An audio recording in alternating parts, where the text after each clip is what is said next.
Então, a partir desse momento, esta reunião está sendo gravada. Bom dia a todos.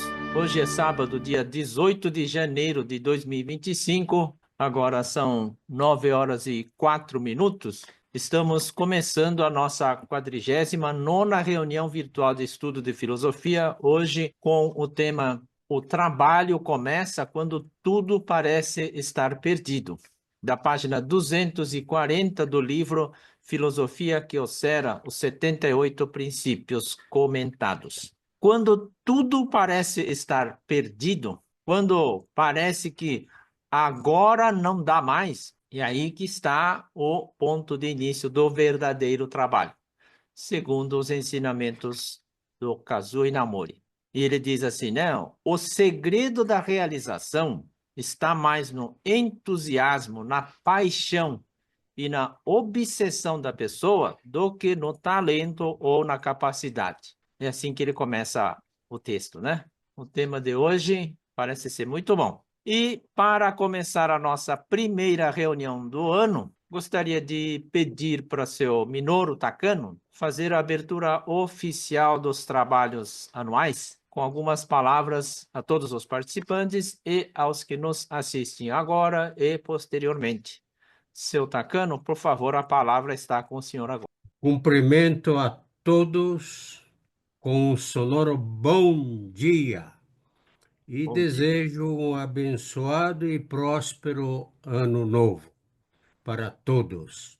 Recebi a incumbência para resumidamente historiar como começou o grupo de estudo em português, antiga GEF, né? Grupo de Estudo da Filosofia. Para isso, eu queria resumidamente dizer o seguinte: no início da década de 90 do século passado, a economia brasileira enfrentava um verdadeiro caos, principalmente devido à hiperinflação que minava os valores da moeda nacional. Ganhava quem, espertamente talvez, simplesmente aplicava seus recursos no famigerado overnight. Os mais antigos sabem o que era isso. E ninguém mais se arriscava para investir em algo produtivo. O desespero veio com o plano Collor, que confiscou todo depósito bancário, inclusive a popular caderneta de poupança. Nestas circunstâncias, não eram poucos os empresários desenganados, dentre os quais muitos pequenos e médios empresários japoneses radicados e que tinham suas empresas aqui no Brasil. Um deles tomou conhecimento, empresário japonês de nome Kazuo Inamori, havia fundado, no início da década de 80, uma escola particular denominada Seiwajiko, em Kyoto, para transmitir aos jovens empresários os princípios da administração baseada na elevada ética e valores morais. De pronto, ele escreveu uma carta ao senhor Inamori, de quem recebeu propostas ou respostas incentivando-o a fundar uma escola similar aqui no Brasil. Este foi o início para que juntos, algumas dezenas, Itagaki-san sabe bem exatamente o número, era mais ou menos 50 empresários japoneses, resolveram fundar a Associação Seiwajiko do Brasil em 1993. Após 10 anos de existência, a diretoria da Seiwajiko do Brasil resolveu criar e apoiar um grupo de estudo da filosofia, abreviando GEF, em português, para que os filhos potenciais sucessores pudessem aprender os princípios e valores ensinados pelo Dr. Inamori. Assim, em 2003, nasceu o primeiro GEF, Grupo de Estudo da Filosofia, em São Paulo. Posso, com satisfação, dizer que a iniciativa, com apoio fundamental do seu Itagaki, que assumia a presidência naquele ano e de sua equipe, naturalmente. Foi um sucesso, chegando a registrar mais de 200 de empresários participantes nos grupos pelo Brasil afora, começando por São Paulo, Sorocaba, Campinas, Castro, Curitiba, Chapada, Diamantina, lá na Bahia, Alto Tietê, Campo Grande, Mato Grosso do Sul, assim por diante. Logo após esse início desse grupo, que nós começamos com apenas 7 filhos de membros da CEUAGCO do Brasil.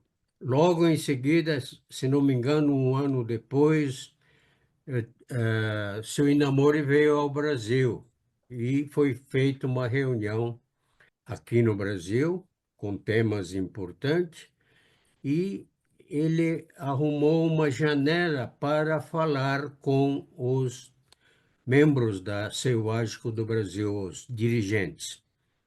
O senhor Itagaki gentilmente me confiou, eu não era membro assim, apenas coordenava o GEF, né, o grupo. Ele gentilmente me convidou para participar junto com o Dr. Inamori e teria apenas alguns minutos para expor para o seu Inamori como é que surgiu e como é que estaria começando esse grupo. O seu Inamori se entusiasmou e, por incrível que pareça, esse alguns minutos ficou falando, ensinando para a gente a importância do estudo da filosofia e acho que gastamos quase 40 minutos. E dentro desse ensinamento que eu tive o prazer de primeiro contato assim pessoal com o Dr. Inamori, foi o seguinte: ele falou, observando a circunstância do momento em que grandes empresas Nikkeis, né, de origem japonesa, formado pelos imigrantes japoneses, citando inclusive a Cooperativa de Cotia, Cooperativa Sul Brasil, Banco América do Sul, Fujiwara e tantos outros. Ele falou: olha, eu acho que o esforço desse pessoal tem mérito e é admirável, mas o fracasso foi na administração. Quanto é importante, portanto, parabenizou o início desse grupo em português, para que não ficasse só entre os empresários Nikkeis, os descendentes japoneses, mas sim que isso servisse também como início para toda a sociedade brasileira. Quanto é importante esse estudo.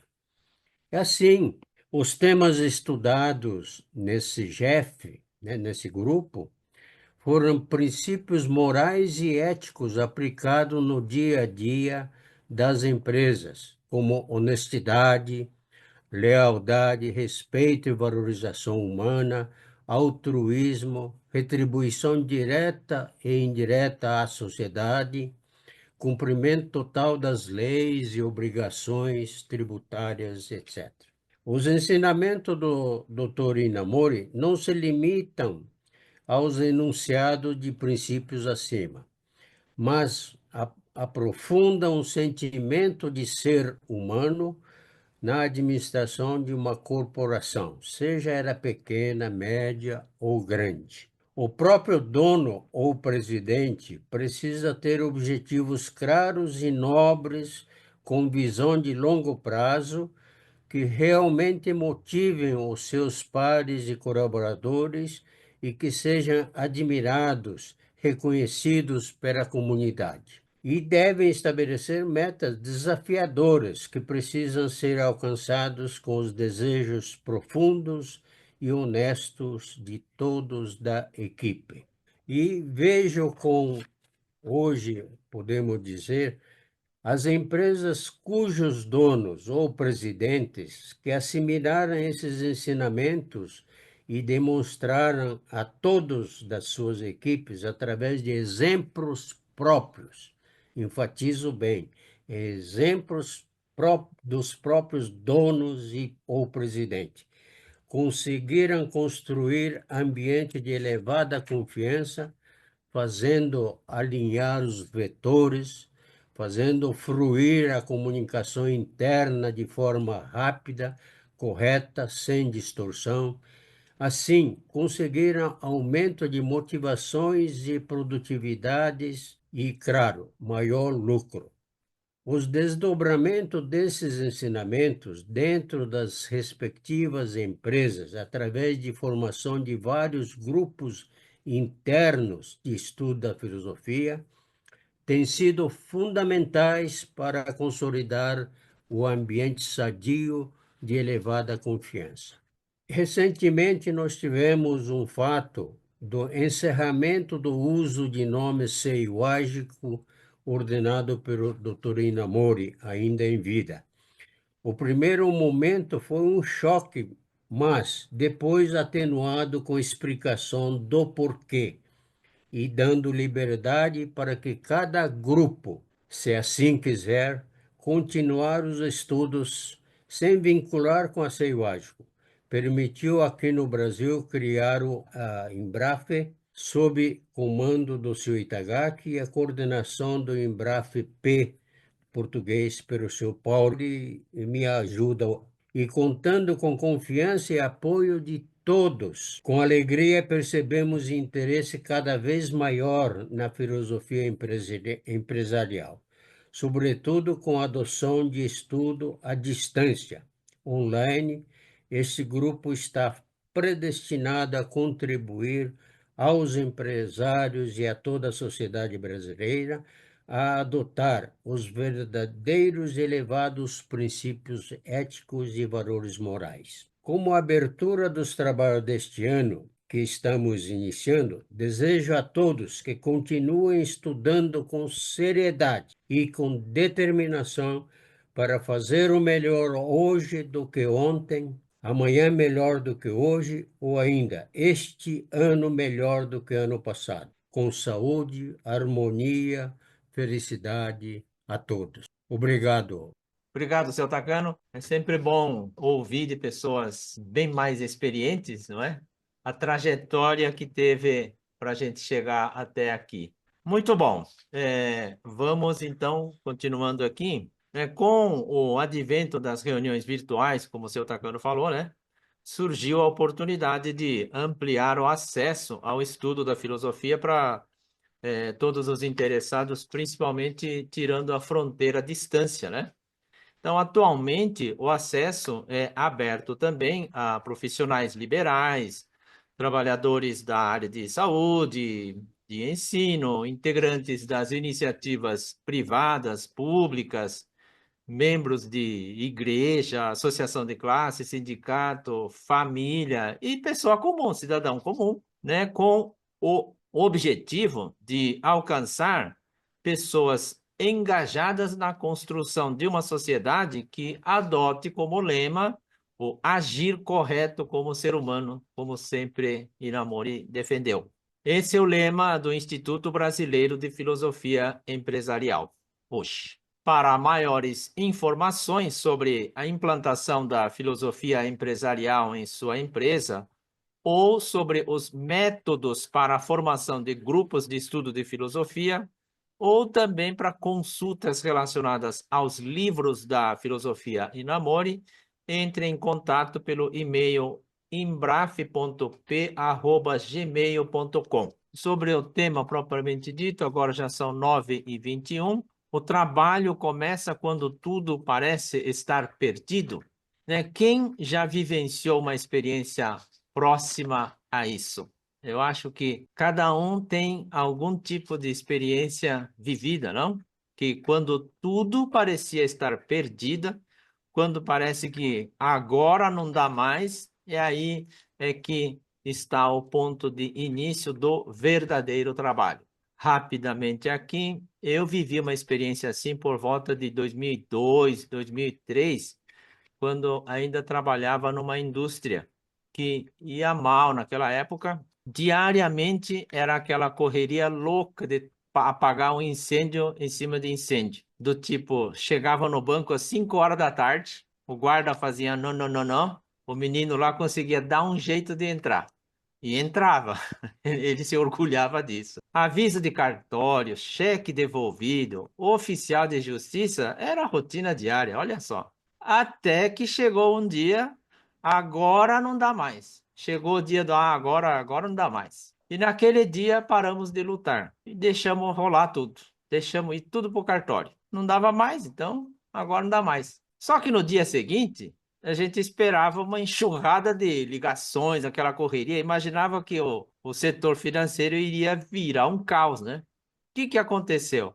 Aquilo foi estranho, mas nada disso aconteceu. Ninguém ligou. No segundo dia, a mesma coisa. E por estranho que possa parecer, passamos a trabalhar muito tranquilo, porque não tinha aquela cobrança, né? Então, quando tudo parecia estar perdido, aí sim começou o trabalho verdadeiro de recuperação. Em pouco tempo, eu acho que menos de 2 anos naquela época lá, conseguimos reerguer daquela situação. Quer dizer, isso já passou mais de 20 anos, está gravado na minha memória, porque encaixa direitinho aqui, quando parece que tudo estava perdido, né? Quando a gente já deixou o negócio ir para a lona, aí sim começou de uma forma, sei lá, estranha aquilo lá. Parece que quando a gente fica mais calmo, a energia vibra numa frequência diferente, né? A recuperação, então, aconteceu. Depois, o que aconteceu com a empresa é outra história, mas o episódio daquela época lá. Então, quero acreditar que cada um de nós tem algum tipo de experiência vivida nesse semelhante, né? Não precisa ser necessariamente situação financeira, não só na empresa, mas também em casa, em cada um de nós. Quando tudo parecia estar perdido, começa verdadeiro trabalho. Muito bem. Esse vídeo tem 7 minutos. Então, vamos assistir o vídeo para acompanhar o que Kazuo Inamori fala sobre esse tema em 7 minutos. Vou compartilhar então.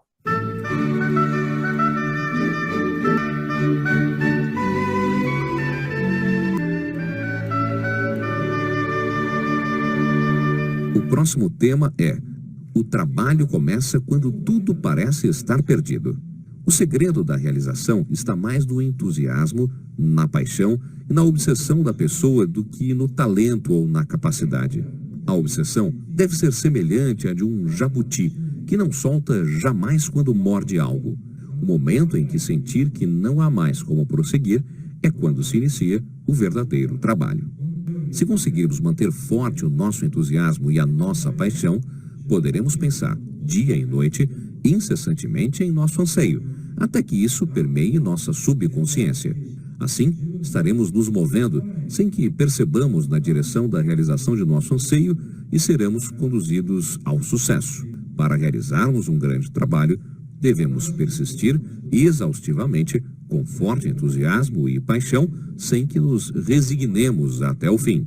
Quando era jovem, palestrei diante de cerca de 200 pesquisadores de uma empresa sobre a forma de proceder às pesquisas e os desenvolvimentos. Essa empresa era detentora de alta tecnologia e, dentre os participantes, havia vários pesquisadores com PhD.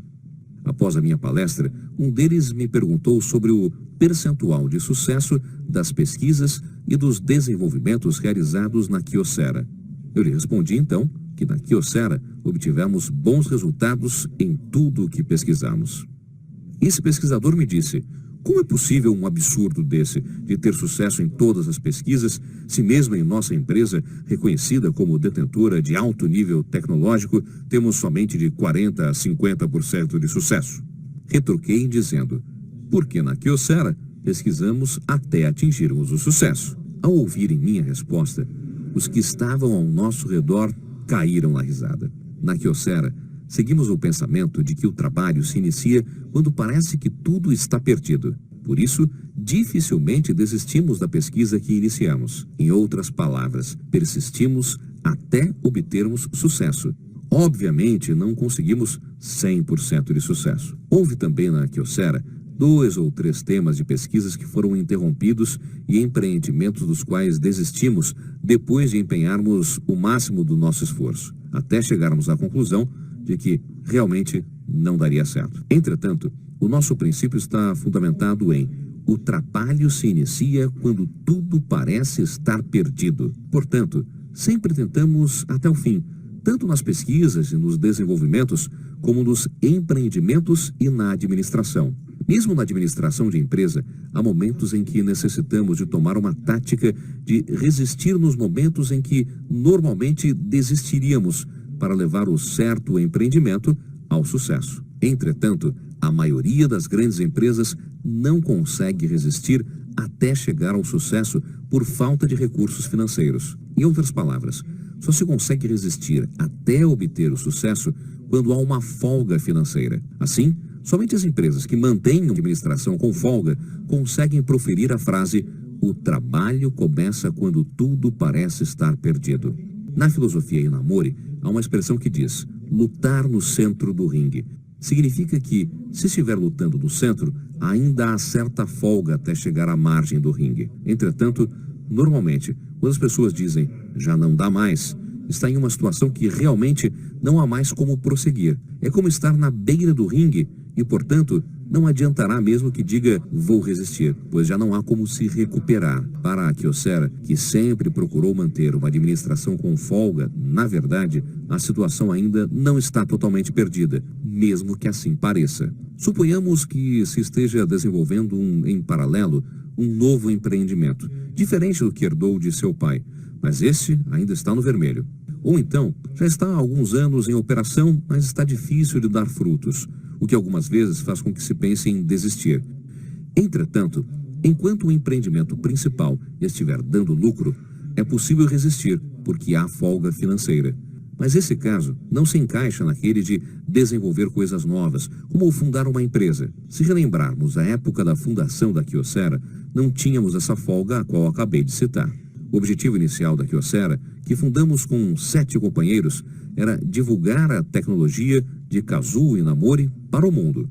A razão principal foi que na empresa em que trabalhava anteriormente, havia diretores que se opunham à minha pesquisa. Além do que, mesmo nos congressos, havia clãs de universidades que não davam valor às teses dos pesquisadores formados em universidades do interior, mesmo que desenvolvessem pesquisas tecnológicas maravilhosas. Ainda mais no meu caso, pois pertencia a uma empresa quase falida. Assim, os meus 7 companheiros me apoiaram e decidiram fundar uma empresa para divulgar a minha tecnologia. Na ocasião, esses companheiros me disseram também o seguinte: caso a empresa não dê lucro, faremos trabalho braçal para que Inamori possa continuar com a sua pesquisa. E após alguns anos, levaremos os resultados dessa pesquisa ao conhecimento do mundo. Em outras palavras, iniciamos a empresa já numa situação em que não havia nenhuma folga, semelhante à de não ter mais como prosseguir. Quando um empreendimento não tem o progresso desejado, perde-se um funcionário, depois mais um, esgotam-se as medidas para obter recursos financeiros e muitos administradores desistem por achar que não há como prosseguir. Toda vez que ouço dizer que não dá mais, pois o carro foi apreendido por agiota e o que restou foram somente dívidas e alguns funcionários, penso: se não tem carro, use bicicleta. Se não tem dinheiro para comprar uma, há várias jogadas se procurar pela cidade. Por que não a usa para trabalhar? Isto é, a pessoa para a qual as coisas não dão certo, ela mesma está criando um limite. Como, por exemplo, se não tem carro, não posso trabalhar. Ou, se não tiver capital de 1 milhão de ienes, não dá para começar. Mas, em minha opinião, mesmo que não haja um tostão, se empenhar o seu máximo de esforço, pode-se obter resultado. Há pouco, falei que não daria certo se não houvesse uma folga financeira. Mas, na verdade, mesmo nessa situação, ainda resta empenhar o seu máximo até ficar sem nenhum meio, pensando: ainda tenho o meu corpo são para trabalhar, pois mesmo os agiotas não irão me matar em troca da dívida. Originalmente, deve-se ter folga financeira, mas são necessárias a garra e a coragem de, quando preciso, continuar a se esforçar, mesmo que fique sem nada.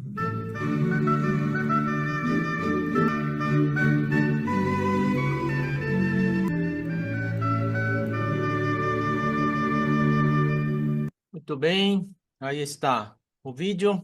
Agora vamos para as discussões.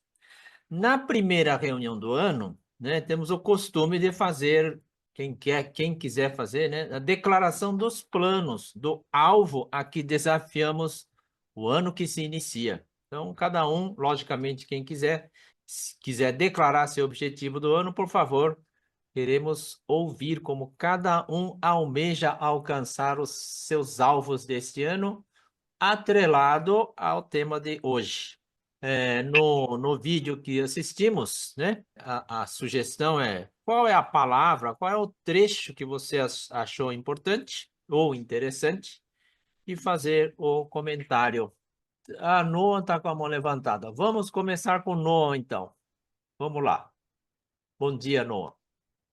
Bom dia, feliz ano novo a todos. Sobre a declaração do ano, esse ano a gente quer crescer como grupo, né? Empresa, 15%.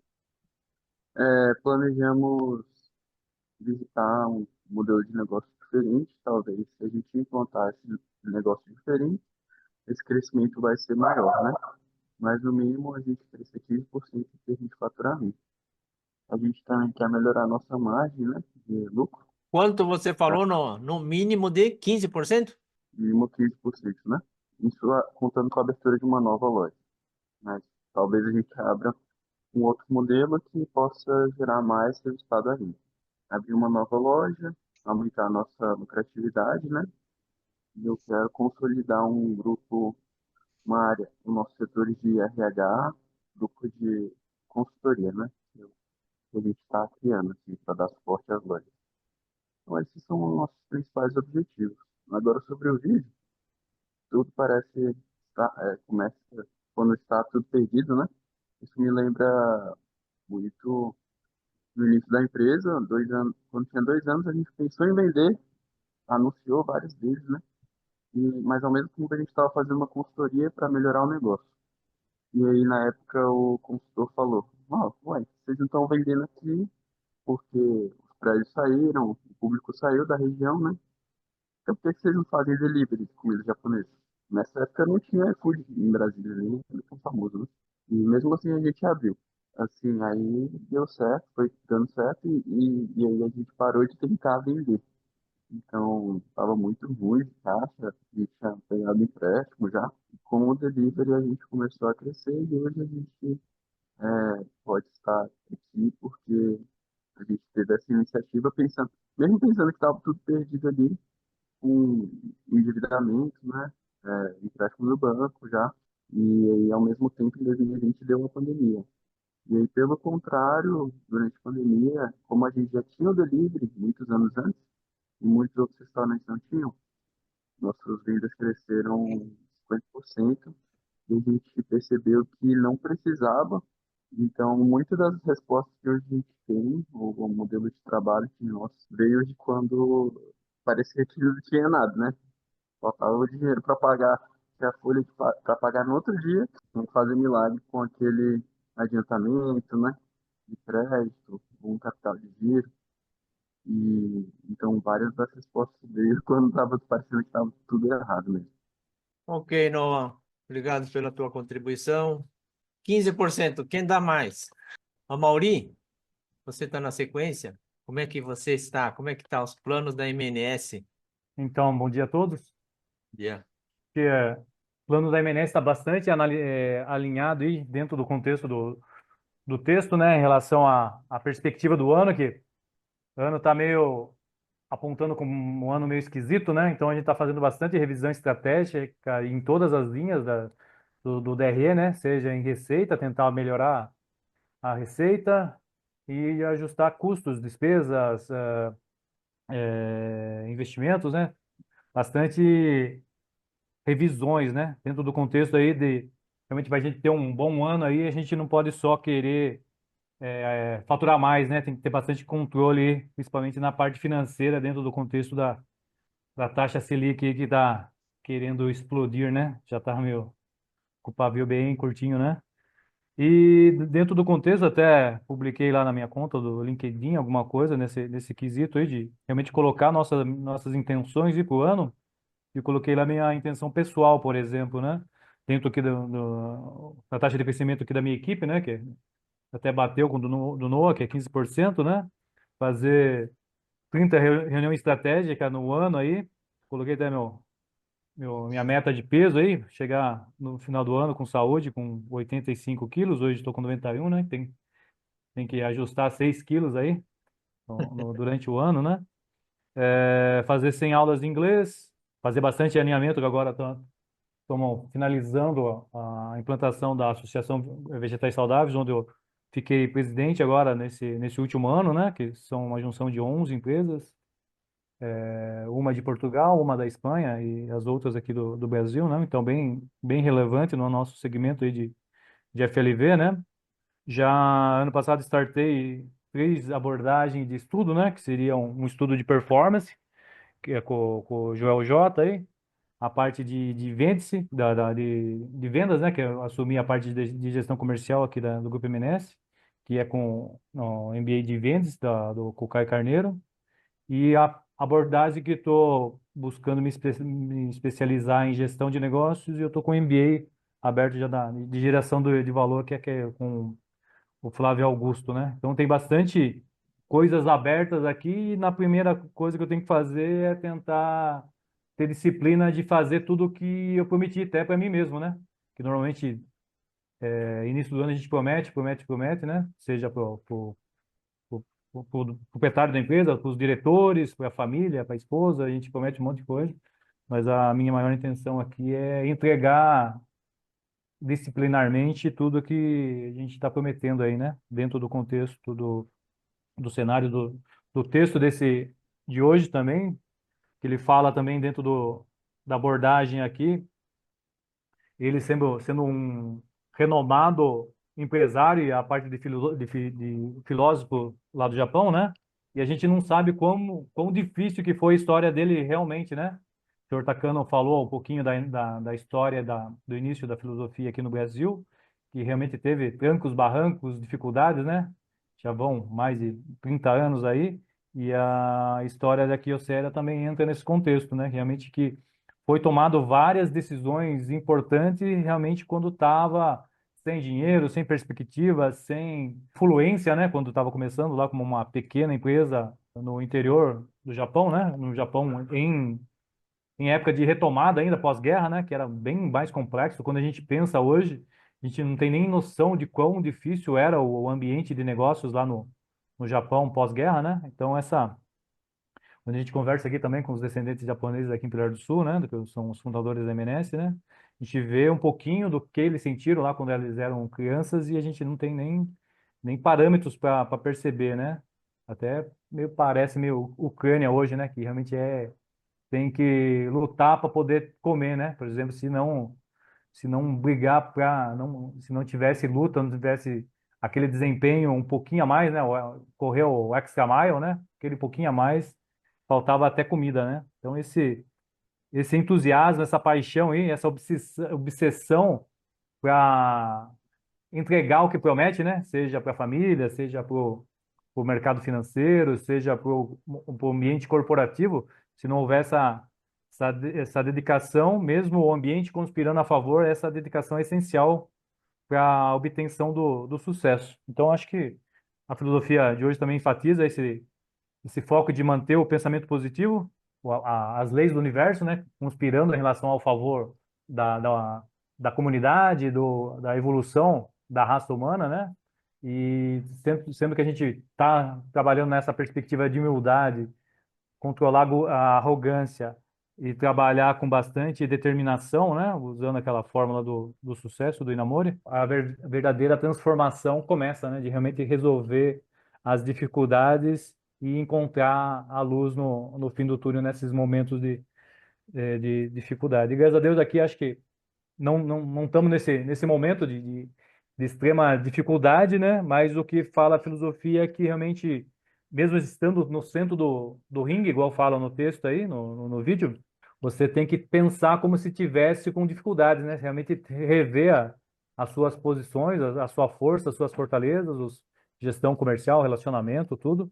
E manter esse entusiasmo constante, né? Não esperar chegar no fim do poço, na borda do ringue, né? Para colocar mais intensidade nas suas ações, né? E eu acho que basicamente é isso. Obrigado, Amaury. Caixa para pagar a despesa de um ano é o balizador da boia, né? Caixa d'água. Então, quando ficar menos de um ano de despesa que dá para pagar, aí já acende uma luz amarela.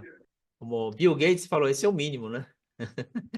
Juliana, você está no estádio aí, será que consegue falar? Quais são os seus planos aí? Você está Com todo certeza sorridente. consigo falar. Estou muito feliz de poder estar aqui na reunião com vocês. É, por coincidência, eu sempre estava viajando, indo para Londrina, me mudei. Tá dando para ouvir, pessoal? Tá dando para Sim, ouvir? tá Nossa. dando para ouvir. E assim, foi bem assim angustiante, né? Até assim para acompanhar com as minhas rotinas que eu queria de desenvolvimento pessoal e da minha empresa, que é estar aqui com vocês, né? O ano passado e mudei para Londrina. E o que eu posso falar é que a minha empresa, que era um bebezinho, um feto, assim, digamos assim, ela está agora um adolescentinho. A gente Nossa. finalizou o ano, tá um adolescentinho, ainda tem muita coisa que eu tenho que aprender, mas a nossa meta era aumentar a equipe, era mesmo ficar profissional, até minha postura como líder na empresa, né? Porque é difícil a gente sair como terapeuta corporal e virar uma empresária, né? Também, né? Você trazer isso com verdade, com valores. E isso que o senhor Namori falou sobre obsessão, toda a minha jornada sempre foi uma obsessão, uma paixão pelo corpo, pela saúde, pelo ajudar as pessoas através do movimento. E eu lembro muito do meu primeiro sócio, que até meu irmão que está jogando aqui, ele desacreditou. Ele pegou um dia e falou: Isso aqui é só louco que vai querer fazer. Né? Hoje a gente é muito amigo, vocês estão vendo que eu estou aqui torcendo por ele, não estou torcendo contra. E e eu lembro de uma obsessão que eu tinha. Eu acordava de madrugada, eu ia faxinar minha salinha que eu dava aula. E eu não entendia por que eu não desistia. Se ele estava falando para eu desistir, meu sócio, que eu gosto muito dele. E o meu marido, ele é empresário, ele também é do agronegócio, ele tem uma visão muito maior que eu de empresário. E ele falava: coloca um prazo, se até 2 meses não virar, você tem que fechar. E para mim era muito doído, eu não conseguia fazer isso. E hoje eu vejo assim, a gente finalizou o ano com um faturamento bom, com uma equipe muito bem organizada, e eu estou muito satisfeito que a gente fez, a gente deixou a empresa linda, maravilhosa, pagamos todos os impostos, Paulo Santos, uhul, porque a gente teve que evoluir tudo, né? E só que o que me falou muito sobre a obsessão. A obsessão eu acho que tem que vir do amor, uma paixão que você tem, algo que toca seu coração. E sempre está muito ligado aos valores, a fazer a diferença no planeta. Eu acho que é o que o Sueli Namori, essa força que ele tem, que ele teve aí, veio desse lugar. Eu acho que é isso que me carregou. E uma coisa que ele me mostra, assim, toda vez que eu estou aqui estudando, é que sempre vai ter perrengue, sempre vai ter que dar seus pulos. E que eu tinha, até o final desse ano, 2024, a ilusão de que a gente acha um equilíbrio de relacionamentos, equilíbrio financeiro. Ainda não estou com caixa de um ano, ainda estou no negocinho amarelinho ali. E a gente começou a ter conflitos entre os sócios, que sempre foi muito na paz. E eu fiquei muito triste, me machucou muito, porque são pessoas muito queridas.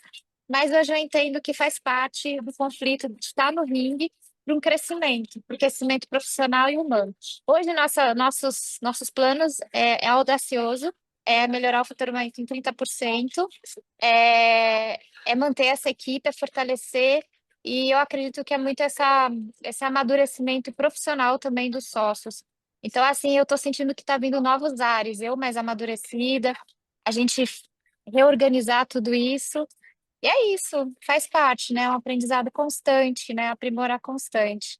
Então, e mudar para Londrina deu uma desequilibrada em tudo, porque a gente não estava todo dia tomando café ali junto, sócio e eu, mas a gente tem que sempre, como eu aprendi com o Sr. Namori, que sempre está no ringue, nunca é paz, né? Então é isso. Ok, Juliana, obrigado. Parabéns pela coragem.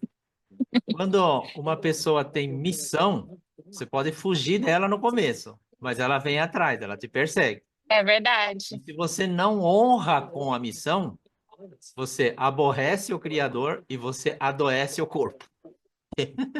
Perfeito. Olha só. A gente se sente em paz, né? Quando a gente está ali na batalha, Isso. que É. é verdadeira gente, né?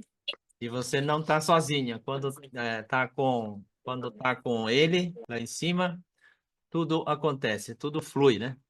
Buscar o faturamento é ótimo, mas buscar o faturamento para cobrir o custo, como alguns caem nessa tentação, é suicídio, né? O faturamento tem que ser com margem, preferencialmente margem melhor do que o que você já tem, né? Na pior das hipóteses, o igual. Aquele negócio de, mas se eu aumentar o faturamento, eu consigo diluir o custo fixo? Custo fixo já é alto por si só, que dirá de diluir, né? É uma venda, uma receita sem margem, não dilui coisa alguma, ele, ele só afunda. Eu diria que buscar o faturamento por faturamento é coisa do diabo, e você buscar a margem é coisa do Espírito Santo. E é isso mesmo, porque quem busca tamanho, volume, muitas situações a gente já presenciou naufragar. Por quê? Porque está atendendo o ego e não o espírito. Muito bem. 9h51. Deixa eu comentar um negócio aqui. Quando começamos a estudar filosofia, que eu lembro, isso foi experiência numa empresa, que a gente percebia nas discussões um grupo com 8 pessoas, por exemplo, quando começou a estudar, gerava muita discussão, principalmente quando entrava num assunto que nem o kokoro, que estava em japonês, né? O kokoro em português pode ser sentimento, pode ser pensamento, pode ser emoção, depende da forma como está colocando a palavra em português, cai bem um ou outro. E aí, a discussão de falar, não, mas não é isso que está falando. O que você está falando eu não concordo. E esse tipo de discórdia durante a reunião ocupava a reunião. Porque o que prevalecia? O ego sobre eu tô certo e você tá errado e vice-versa. É o ambiente do diabo isso, né?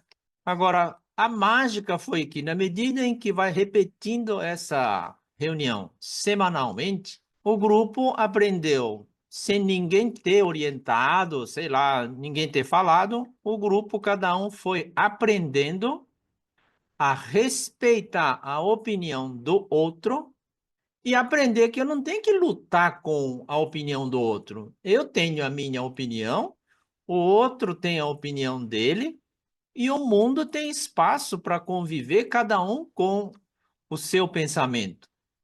E não discordar não significa concordar, né?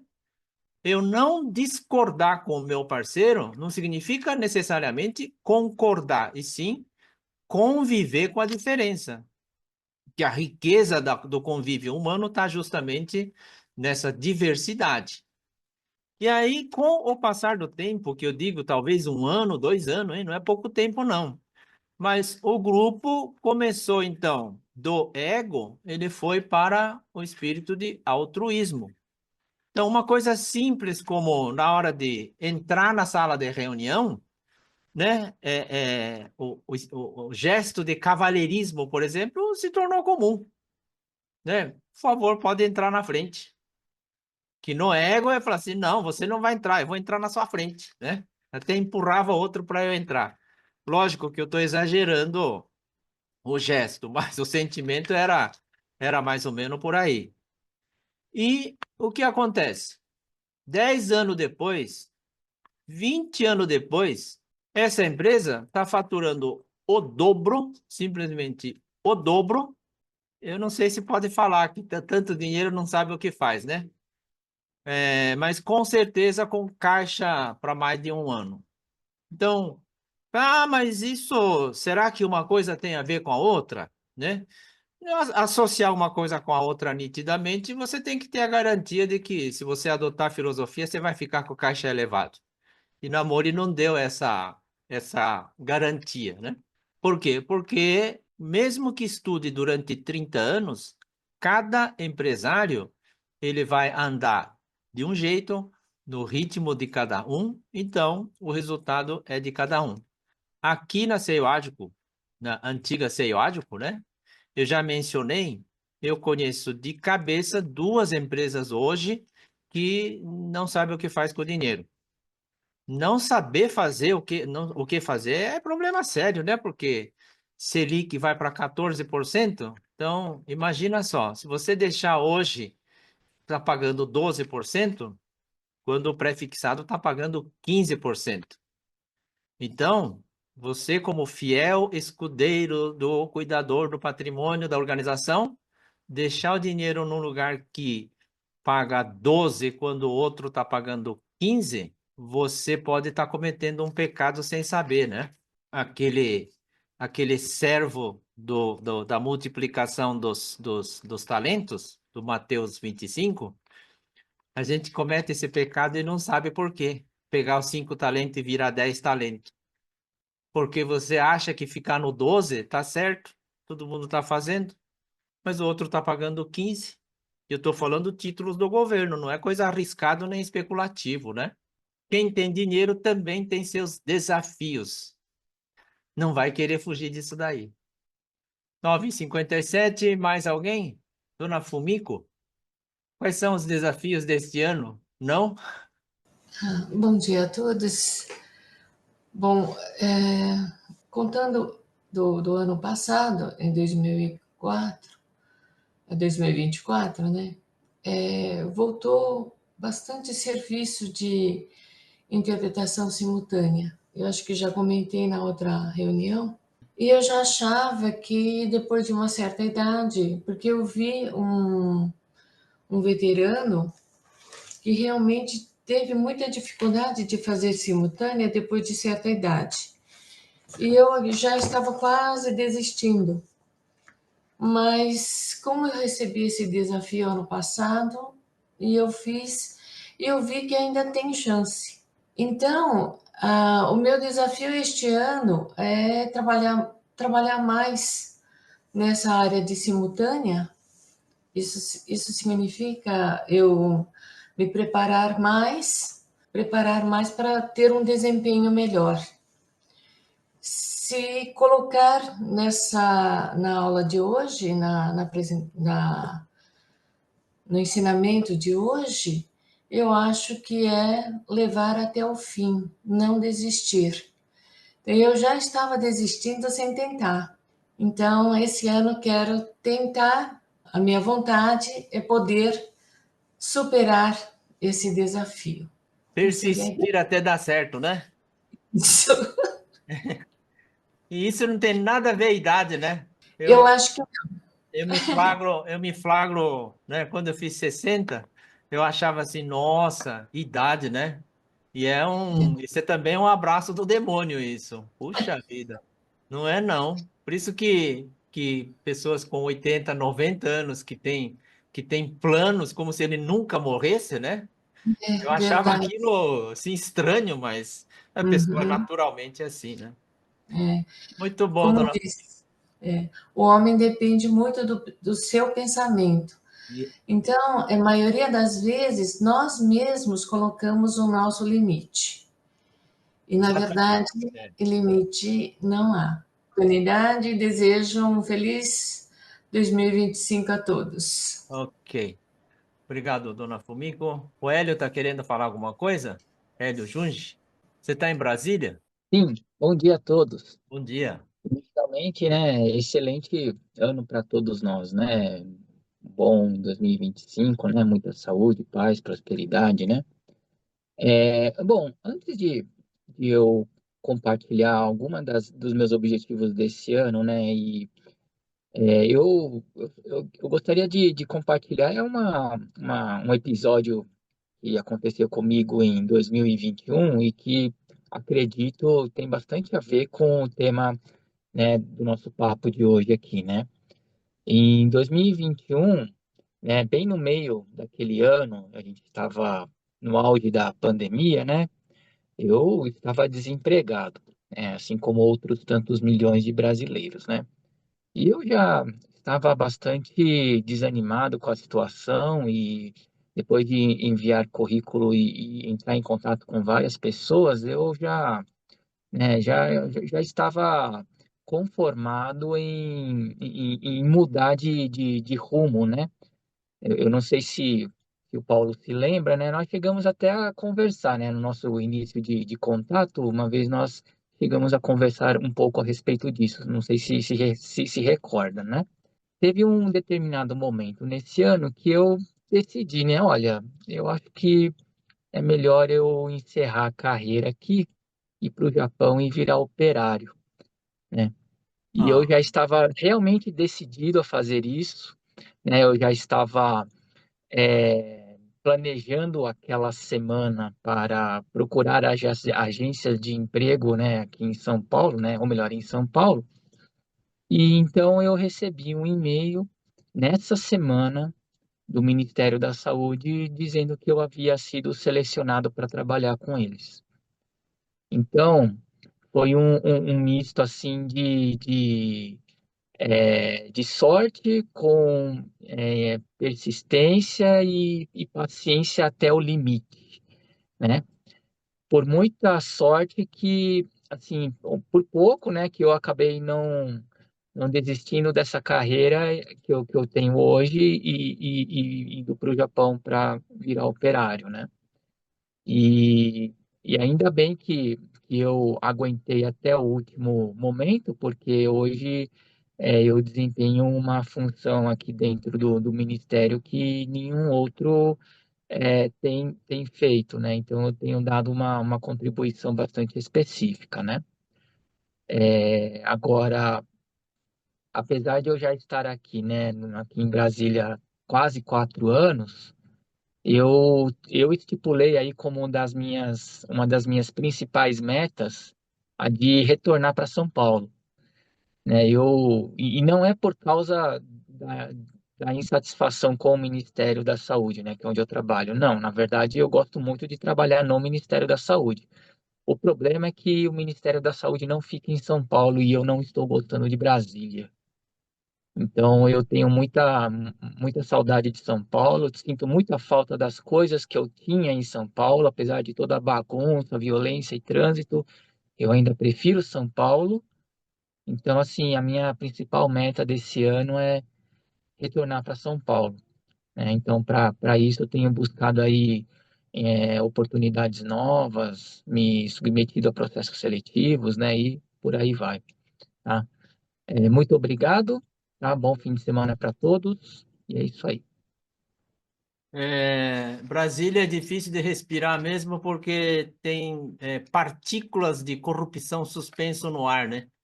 E tem aqui um caso de uma estudante, isso aí saiu no jornal, de Jaú, do interior de São Paulo, que tentou 9 vezes medicina na universidade pública. Por N razões, tinha que ser universidade pública.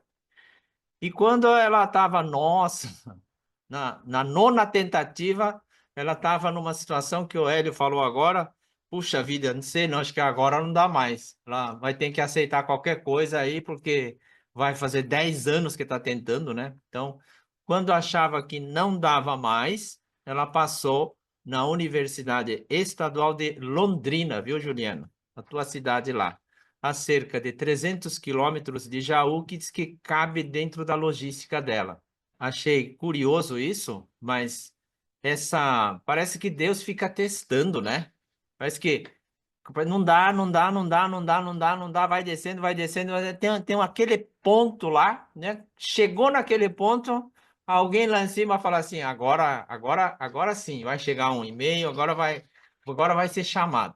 Parece que tem alguma energia, algum acontecimento que faz a gente passar pelo que tem que passar para poder alcançar aquilo que almeja. Não vem de uma forma assim tão assim simples. Tentou uma vez, na primeira entrou. Lógico que tem pessoas que conseguem, mas essa de tentar até conseguir é realmente louvável. A Mauri, alguma coisa? 10:06 agora, rapidinho. Não, só para colocar, eu acabei de sair da reunião de filosofia aqui na MNS com os Sim, motoristas, né? Até um dos motoristas, o seu Rubens, sim. citou esse exemplo aí, que quando mais jovem, né, teve diagnóstico de problema de visão, estava perdendo a visão, né? Aham. E colocou, e foi com a mãe, né? A mãe dele levou para fazer consulta, né? Colocou no SUS e não chamava, não chamava, não chamava. E um dia resolveram e foram fazer particular, né? Foram no médico particular e o diagnóstico dele que realmente ele ia perder a visão e não tinha muito o que fazer, né? Até ficaram super decepcionados, que você falou lá do que Deus faz que conspira a favor, né? E no mesmo dia que ele recebeu a negativa do médico particular, ele recebeu o aviso do SUS, que era para ele seguir no mesmo dia no BOS de Sorocaba, que é o Banco de Olhos de Sorocaba, né? Ah. Daí eles já estavam meio resignados. Ah, não, perdeu a vista, não tem o que fazer. O médico deu o diagnóstico negativo, né? E a mãe dele teve essa perspectiva. Não, vamos ir lá, vamos fazer esse outro esforço, essa extra mile, né? E Mais um. foram lá no serviço público, né? E o médico fez todos os exames de novo e tal e deu o diagnóstico que era reversível, né? E hoje ele está trabalhando hoje como motorista, visão não, Aham. não 100%, mas apto a dirigir, tudo, com habilitação tudo certinho, né? E ele até citou hoje na filosofia esse exemplo de não desistir, né? Tá tudo perdido, né? Mas tem um pouquinho a mais para a gente fazer, né? Daí se a gente desistir no último caminho, né? Tem até aquela imagem que corre de internet, né? Que tem o mineiro lá com a picareta, né? Desistindo e só falta 1 centímetro para encontrar o diamante, né? Só falta mais uma picaretada e ele encontra a joia, né? Então a gente realmente, igual vocês comentaram, hein? Tomar cuidado com a desistência que pode ser aquele próximo esforço que vai encaminhar para o sucesso, né? Então foi esse exemplo que o motorista, nosso motorista aqui, o seu Rubens, colocou hoje na nossa reunião de filosofia aqui na MNS. Ok, obrigado, Amaury. Diz que Deus fez nosso corpo perfeito e quem distorce somos cada um de nós de diabetes, de infarto, de problema de visão, dor na coluna, qualquer coisa. E quando isso acontece, a dor normalmente é um aviso. E quando a gente não atende esse aviso, Deus manda o segundo aviso. E a gente é teimoso, vai para terceiro aviso, né? Quando a gente não atende, a partir do terceiro aviso, Deus lava as mãos e fala assim: olha, livre-arbítrio cada um pode usar, mas se você entender a dor, atender, provavelmente esse motorista que você está falando, ele deve ter tido algum problema de relacionamento com a mãe ou com o pai, e que o episódio da visão fez com que ele viajasse junto com a mãe até Sorocaba, e talvez eles voltaram com o relacionamento restaurado, reconciliado. Alguma coisa deve ter acontecido. Não consigo falar que é, mas essa questão da visão foi apenas um instrumento. Imagina só, Maurício, se você fosse Deus que está lá em cima e falar, olha, esse motorista ele está meio ignorantão com a mãe, viu? Ah, o que que vamos fazer? Aí reúne o conselho e fala, tira a visão dele para ele ficar um pouquinho humilde, né? E aí a gente manda lá para Sorocaba lá, aí durante o trajeto lá eles se abraçam lá. Alguma coisa assim. Então, se você lê o livro do Jó, assim, puxa vida, se soubesse que Deus ia me testar, eu teria caprichado, né? Você imagina só. Então acontece, e acontece mesmo. Não acredite qualquer coisa que aconteça com o corpo. Se você acreditar 100% no médico, você vai usar o livre-arbítrio, né? Lógico que tem que respeitar, mas segunda opinião é muito importante, né? Aí fala, não, isso aqui é reversível. Por quê? Porque ele está num outro plano, num outro lugar, que já está com o anjo de guarda falando, ó, agora você pode falar que vai dar tudo certo. O outro ainda não podia. Muito bem, 10 horas e 11 minutos, passamos um pouquinho do horário. Vamos encerrando aqui, foi muito bom. Com uma frase aqui, ó. Não tenho tempo de meditar meditar a palavra de Deus porque tenho muito trabalho para fazer. Ou você tem muito trabalho porque medita pouco a palavra de Deus, né? Nada acontece ao acaso. Muito bem, próxima reunião nossa, 50ª reunião virtual, será no dia 22 de fevereiro, sábado, 9 horas, com o tema Persistir com a própria convicção, página 244 do livro Filosofia Kyocera. Estamos, então, encerrando a nossa 49ª reunião virtual de estudo de filosofia. Agradeço a atenção e a participação de cada um de vocês. Muito obrigado. Desejo a todos um ótimo final de semana e um excelente início de ano. Muito obrigado. Até a próxima. Tchau, pessoal. A dona Yáscola aparecendo. O Daniel. Tchau, Paulo Freire. Tchau. Obrigado. Tchau, tchau, pessoal. Semana. Carlos Vargas, seu Euro, Ronaldo. Tchau, obrigada. Obrigado.